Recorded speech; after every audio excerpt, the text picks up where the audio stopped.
All right, y'all. So it's starting to look a little different. Me and Tom want to show you a few things with your tile. Makes a world of difference for us, helps us out. We want to pass that info right on to you.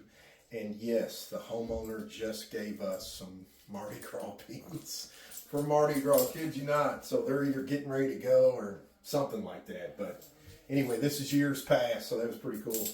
But they only have one outer corner coming out of this shower and everything. We could have painted this wall over here all in the same, ended this with some Sluter or something, but we wanted to go ahead and throw that around the corner and miter that right there. In doing so, let me tell you this, and I tell this a lot to people that ask. A lot of people, I know we used to do it a long time ago, and other people do it. So a lot of people would have tiled this entire back wall, all of it. Then they would have started working on maybe this wall or the opposite, that wall, something like that. Me and Tom, you can see I've got a ledger board down here. See it right there? And that ledger board comes all the way around. So we started level. We used Go Board, one of our favorite things with ledger board, because it doesn't bend, tweak, warp, get out of whack. So once everything was started perfect level, what we like to do, let me see that phone, Tom. I want to show you. Check out these corners.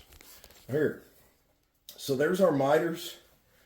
Okay, our miters are right on point. But also what's on point is our corners.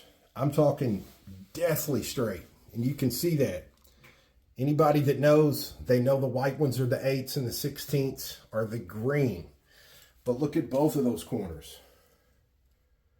Okay, and the way we go about that, the only way, pretty much you're going to get that, is like we do here. We figured out our layout, where we needed to start, which told us where to set that ledger board. Okay, we threw all this tile out on the floor, started playing with the height of all this, figuring everything out.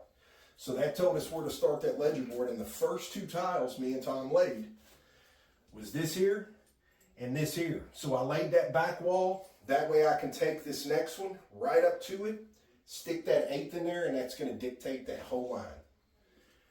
Once I had those 2 in, we worked out around, finished that miter. We worked this bottom row all the way over and ended over here.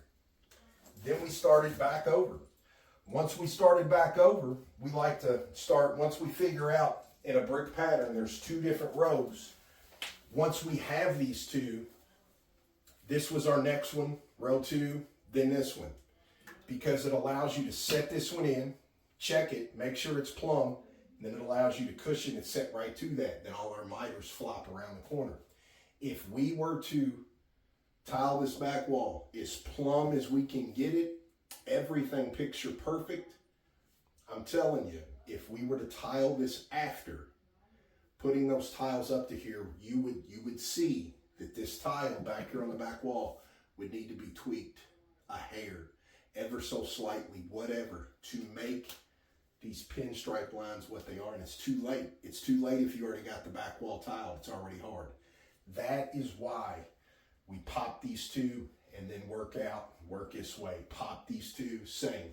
So when we get over here, it's the same thing. This one goes in, right after this one, goes in this one, and so on. And it just allows perfect pinstripe lines, perfect miter. We're set and level, our walls are plumb. It just makes for a simple, easy tile installation. So that's how we do it. What do y'all got? Till the next one, we'll see you back real soon.